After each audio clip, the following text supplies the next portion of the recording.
Mushunje Arthur ndiwe Changamire anonzi Mafuli Alfred na Mafuli baba wake wese wanakwera kudare ndizoka nyari pambiri penyu nyaya ndeye kuti tezera vanoda pfuma yawo mombe nhatu mbudzi nhatu ne$US $500 uya nembowo dzako zvitupa nemari yedare taura tinzoti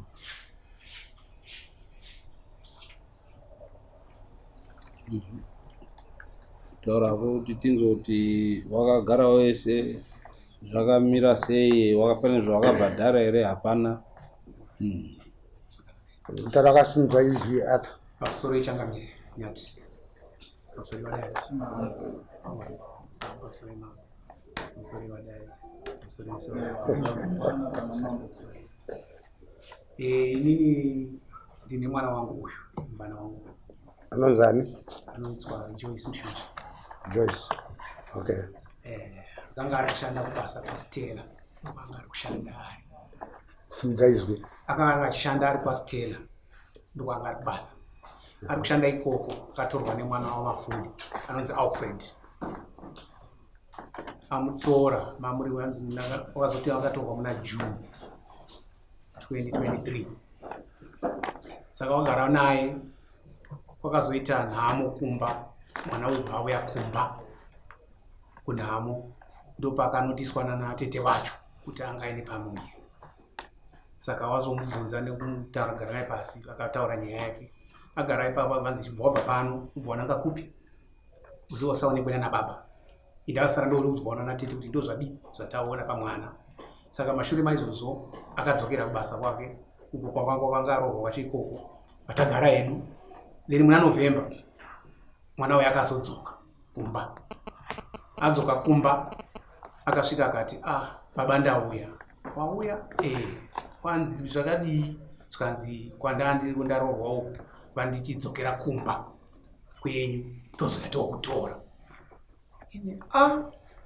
nezvauri here izvi zvikanzi wadii kukuperekedza kuti izive kuti nyaya yenyu iri kufamba zvakanaka pachiwanhu chedu toti kunotumwa tete kana mumwe munhu anouya kuperekedza kutora kwatiri nenzira yakanaka zvikanzi ndozvaitika ngatigare handingakuti tichibva pano dai patagara ndiri kutsvaga mari kudaro vandawana mari muna December vandati right takugadzira rwendo rwekuenda kwaungaona vanhu vakawana kuya kuteve kuona mazuva ako anenge akuswededzana angaine 7 months ipapo ina handikwanisi kuzoti ndimirire nyaya dzako kwabva ndatora next door wangu anditotowo mwana shamwari ndiperekedzewo ndine nyaya yemwana uyu tidai kubva taenda kushanga naye tasvika kushanga iwe takamuti iwewe fonera murume wako kwanga wachigara naye tione kuti muri kufoirirana naye reka kuti hamusi kuwirirana saka akamufonera tiri muno masana kwamutamfonera afonerwa kudaro avanti yaundigashire pa 10 of yepashanga zvichokwadi murume wacho akauya ibva tamuti iwe chitungamira isi tikutera mashure saka bva aenda pamberi isi vatatera mashure ndibva tasvika vakagara wese vakagara vari kutaura nanyaya dzavo right tasvika mukomana wandandinaye witness yangu yandisina kuuya naye ari kurwara aibva atati iwe svika unzwe nyaya kuti yakamira sei asvika ipapo kwanga wakagara akabvunza zvakamira sei panapa akati zvichokwadi uyu ishamwari yangu asi pane zvikunetsa kumba kwenu chii zvikanzi vabereki vangu havasi kuda mudzimai mudzimai wangu ndewechipiri wekutanga ndozvakaita futi ane pamwiri pene 7 months vakamudzinga saka uyu futi ndozvaari wamudzinga futi saka vari kunditi nini ukaramba kugara nemukadzi wako yeyu unofanira kuti ubve pano saka todii zvikanzi nyaya iyi handichagoni kuitsatsautsa ndega ende kuna tete wangu vataenda kuna tete waya ndiye akatitungamira kwa tete wake tabva tasvika kwa tete wake nemukwasha wake tabva tasvitswa pamba paya tisitauyawo tete tine nyaya yemwana zvechokwadi mwana tomuziva chii chiri kunetsa zvikanzi kuvabereki vomurume zvikati ona tete nemukwasha wacho hatigoni kuti taure nyaya iyi tiri tega takumbirawo sabhu mangwana tinorwiswa zvozonzi makapinda mumusha mavanhu musina kuzivisa. Tati kumbira sabhuku adi auye kana titoenda ikoko tonotaura nyaya tiri pamwe chete. Vatawa vati aiwa regai timutume mukomana iye adi anodaidza sabhuku. Kwabva aenda kunodaidza sabhuku. Adaidza sabhuku aya wakudzoka amene pakanzvengera sabhuku. Panoitwa sabhuku anoitwa Mukamba. Right. Then adaro sabhuku azosvika ega akati amukomana ati ndikutenda mai manje handikuya patodi patagara nguva iri kuenda takudzokera. Tikati totaura nyaya patataura nyaya yedu chakamira sei sabhuku. Tikati warumika ina ndingodi kutenderedzera nyaya. Vanhu havanonetsa havanzwisisike pavari pavo chaipo hapanzwisisike. Saka tapedza izvozvo tikatoita sei tira kuti zive pakamira nyaya. Tikanzi endei kupi kumba kwavo kutasimudzana nasabhuku neanatete wacho nemukwasha wavo vataenda kumba kwavo. Tasvika kumba kwavo kuya wabva wataurirwa nyaya nasabhuku kuti tine vanhu vatauya navo vakamira so vakati isati wiko. Saka wodzokerawo here hamene zvakanyengetedzana vari wega wachibva wazouya. Tikabva tataura nyaya yake iwo wozopindura. Akanga achipindura ni mai nambuya nababa wacho uye haana kuzosvikapo murume wacho asi anga aripo ari mumagwera akawanda.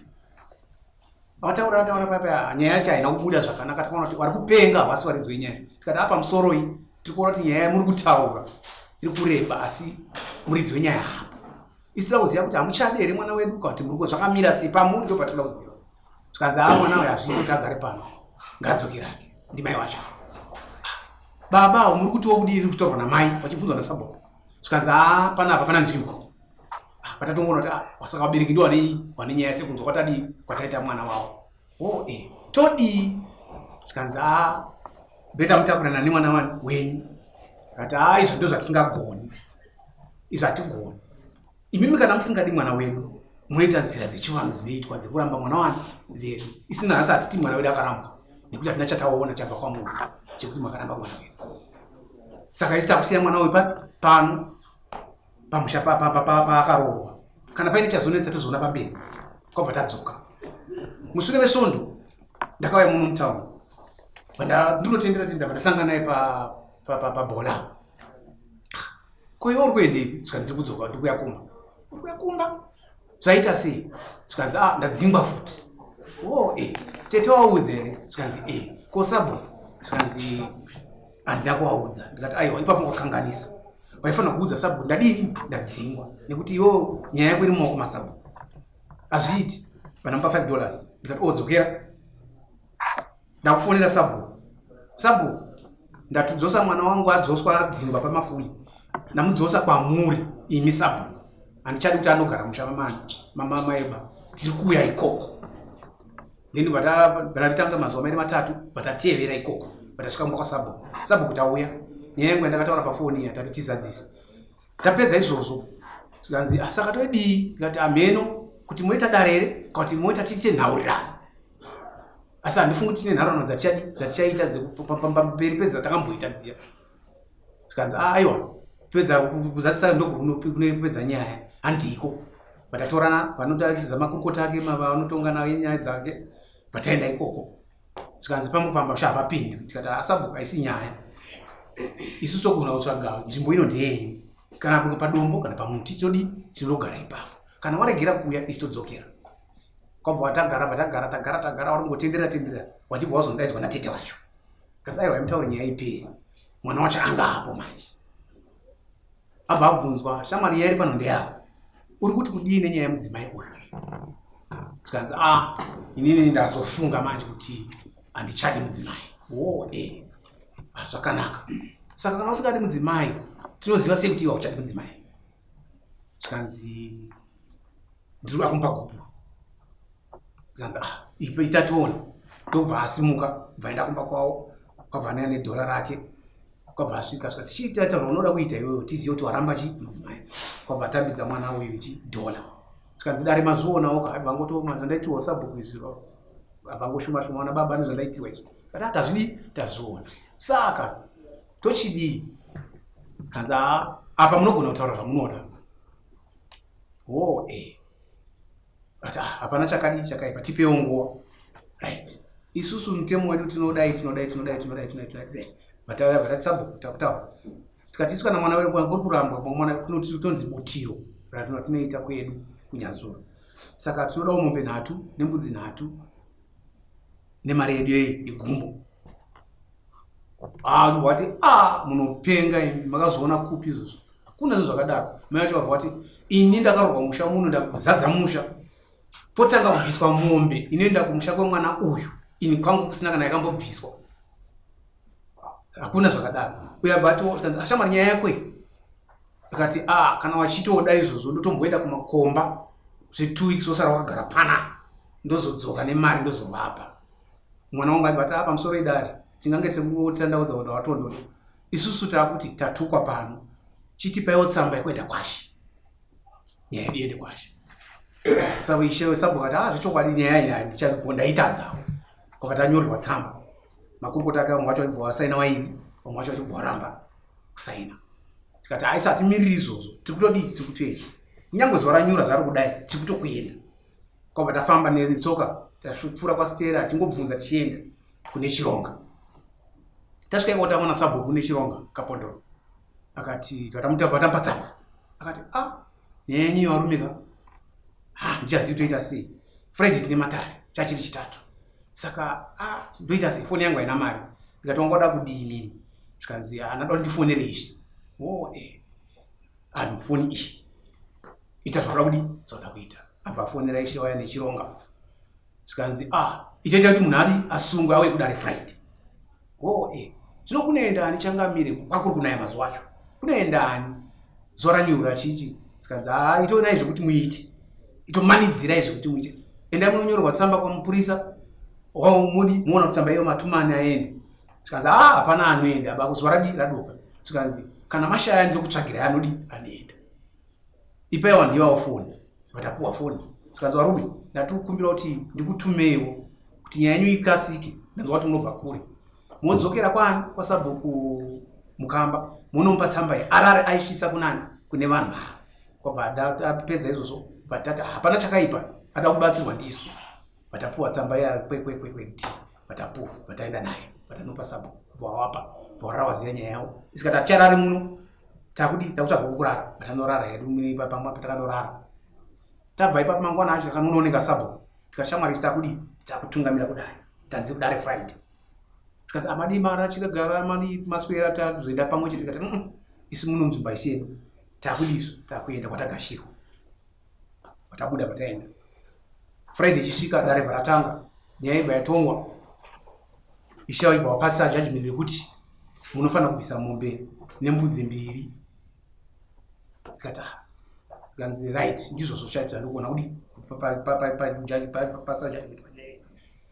Apedza izvozvo kana une chichemo here ukati aisaatina.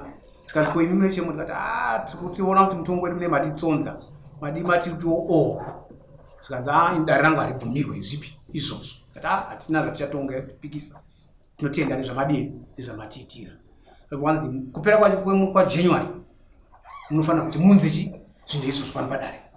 Ukati zvakanaka kwabva tabva varapera. Wakabvisa mombe ngani zve? Kwaishe wakanzi mombe imwe chete nembudzi 2. Alright. Kana kuti 360 kana iri mari. Saka takazogara kubva musi wacho iwoyo wanga uri musi wa 19. Takagara kusvika musi kupera kwaJanuary. Kupera kwaJanuary vatazofona kuna Sabhuku Kapondoro. Manzi wakazodiko vanhu vedu vakwasha vedu vaya. Zvikanzi hawana wakauya nezuro before date redare raungwanzi vadzoke kupera kwemwedzi. Asi wakakumbira chikumbiro chekuti takundikana tisewe pamusi wa 5 February. Zvakanaka. Vatagara musi wa 6 vandafona inini na Sabhuku uya futi. Makazodii? Zvikanzi wakwasha vedu havana kuuya. Saka toita sei? Zvikanzi nyaya yacho ndakutoti Friday yatiri kubata iyi tine matare toisa kunani kuna Ishe tozotwa noti kudii.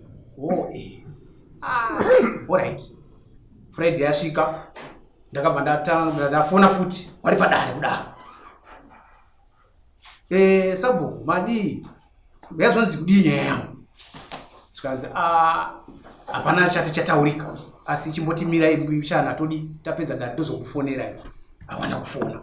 Zuva rakatevera havana kufona. Vandazotofona ini zuva rakatevera racho. Zvikanzi varonga mapurisa anoenda messenger of court kunera kunotora pfuma yenyu kumba kutamba kwavo. Saka muchazonzwa nesu. Kubva ipapo hapana chakafamba. Ishe daizova zosvika pakufonera ishe wacho pachezvangu. Changamiri, nyaya yangu yaya papi? Zvikanzi vanhu vacho havasi kuonekwa. Vandafonera Sabhuku kushango. Sabhuku, vanhu vangu vari kunzwa kushayikwa, wakadii, wakabuda here, wakaita sei? Zvikanzi vanhu varipo. Ko ishangu vari kunditi hawana havasi kuonekwa. Zvikanzi hapana chatiri kuziva, asi hapa vanhu varipo. Vandafonera futi ishe muri kuti vanhu avapo. Vari kunzi varipo vanhu. Zvikanzi pamwe mapurisa anonge ari kundinyepera. Then pakaitwa nutrition day pashango chikoro. Takaenda futi iko kubva tasangana navo. Tateera isusu. Vataona Sabhuku vati tida kuvaudza kuti kumba kwane muzukuru wenyu. Uyo anga atori muchipatara. Kurudiwa mari. Tikati handi ikoko tinowataura. Taenda ikoko tasvika vataona Sabhuku. Vataura Sabhuku vavaedza mukwasha wavo. Vataurirwa nyaya zvikanzi rega ndivabvunze vari pano. Apa vaudza zvikanzi vari kudeiko kwatiri? Isi takatopedzana ishe. Vari kuti takapedzana ishe. Alright, ngatisiye kadaro. Mutambo wapera vatatsvaga ishe uya apedza wavo unodya. Vatamuti Changamiri totaurawo neni. Ameno nyaya yedu yapapi? Zvikanzi vakomana vakubva paipai havana kuzomboonekwa ndechichichi. Ndikati Changamiri apa tichatenderedzana. Inda kutaura chokwadi kwamuri. Kana iri mhosva ingaiwe kwandiri. Vanhu vamuri kuti havasi kuonekwa. Izvezvi ndanzwa information kuti vari kutoketa fonja. Izvezvi kana muchida hende imi neni. Tinogutsa meso edu. Toziva kuti vari kunyepa ndimi here kuti ndiwa wamapurisa. Zvikanzi aiwa hatidaro. Ndikati kana zvakadaro yakanaka. Izvezvi ndakukumbira kwamuri kuti mutipotsambe kuenda padare pamberi. Zvikanzi mamanyire kudaro. Tikati aiwa ndozvataona, taona kuti dare renyu rinenge radhiyererwa nevanhu vamunogara navo. Nekuti tinobva kure saka hatina basa. Zvikanzi aiwa tipo 1 week tidi. Tikati aiwa imi sarai muchiita izvozvo, asi chatakukumbira kwamuri tikuda tsamba yekuenda kumberi. Takuti dare rangu riendewo kwamambo, tinotongwa sei. Zvikanzi alright, ndanaenda kudare ndinoti sekretary mupurisa anyore tsamba. Then mozopuwa tsamba yekuenda mberi. Right, tabva ipapo tatobuda hedu vatamira hedu kunze kwegate. Pakauya mumwe mudare waSabhuku womusha. Zvikanzi manzi kudiko naishe ndaona makamira naisha. Tikati tikutsikwa hatiri kuziva tichichi kutora nzvimbo. Zvikanzi varume rega ndikutaurire. Mukadaro munogona kupedza nguva kusvika mhenu. Madi kuenda kwaMambo Makona. Tikati pamwe tadarikirawo mutemo tikuteedza chitemo. Zvikanzi apa hapana chinobuda baba. Tikati ngatimbodi timboronda tione. Right. Vatauya tadzokera kumba takawafonera futi ishe vaya. Makazodii? Zvikanzi zvikunzi mukwasha nyari kutorwara chichichi. Tikati Changamiri. Inga kana parufu wani pfuma iyo rehwani. Zvikanzi ipapo hameno kuti pari kufamba sei chaumboti ndadi ndadzokera ikoko ndozonyatsa kugadzira nyaya. Ko nyaya yetsamba. Zvikanzi pandiri kuenda ndovandagadzisa tsamba yanyaya yetsamba yenyu. Waenda kudare kuya Monday vatawafonera. Yapo here tsamba. Zvikanzi tsamba totonyora muripo. Hatigoni kunyora tsamba musipo. Taifunga kuti munonyorerwa tsamba nemapurisa enyu moya naye Marisape. Ndauya muMarisape ndodi ndotora tsamba. Zvikanzi ndichaona ndoita sei. Zvichokwadi nyaya yakataurwa nemurume ene nyika yechokwadi. Ndakuendesawo nyaya yangu kwamambo wangu. Ndobva ndauyawo panapa. Pandabvunzawo nyaya yangu. Ndine nyaya yangu yakadeka. Amino ndoitawo sei nayo. Zvikanzi aiwa nyaya iri panapa munomangara. Nyaya yamangara munhu unoziviswa. Woya wotongwa. Ndobva ndazoti alright ndozvira mari. Rega ndotsvaga mari. Kwabva ndaenda kumusha ndotsvaga mari ndakutogarawo nemhuri paEaster. Nemhuri dzese dziripo. Tikati ndonyaya iripo. Zvikanzi mari iyi unodi unomangara nyaya. Ndobva ndaudza nyaya yangu nhasi munhu wabo. Samundu wabhadharo chii? ndina ndati mombe nhatu mombe nhatu nemaexpenses angu emari andakanga ndishandisa chita up and down imari yaita nembudzi 3 nemari inoita 500 kuti ndina maexpenses andakaitawo kuhospital ndindakabhadhara mari yekuti mwamuna wayabude kuchipatara then preparation 500 iyo munoiakaunda sei munoibanzaura sei kuti ite 500 ndandikuita kuti pane macoverage angu ematransport emacost andaenda uko handina chandakapiwa ikoko ndichifambira nyaya yangu mari yekufamba ndakati 120 nechi then $100 andakabhadhara kuchipatara ekuti mwana wayabutswe kuchipatara iyo aiendi pamakosti edariba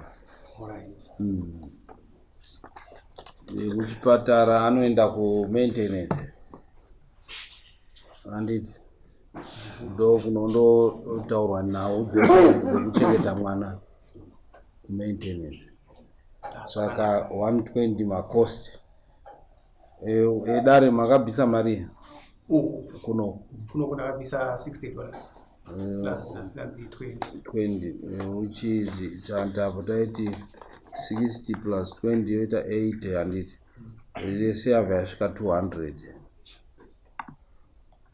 right iyo haada kuuya dare munoti chii mombe nhatu mbudzi nhatu ne200 yemakosti munoti chii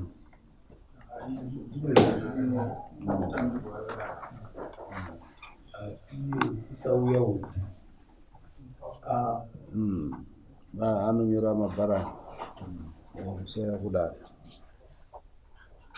right muchiisa neyekuti wakomana wazoteere makosi ekundoteera nyaya iyoyo moisa mombe 1 kuita dzine dza mombe 4 alright hapo saka mozoona wakomana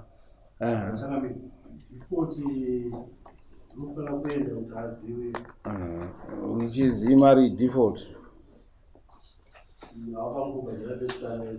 60 saka makosi enyaya mu260 anozotsvaga 60 ekuendesa default kuti asati andotorerwa zvinhu kuti zvawasina kuuya nyaya yako yakatongwa saka tatoisa pamakosi nemi kuti aizoende default but atoisa pamakosti enyu makosti enyu a260 angari pa200 alright motaura namabharani mochiwa advisor maora mabharani panze next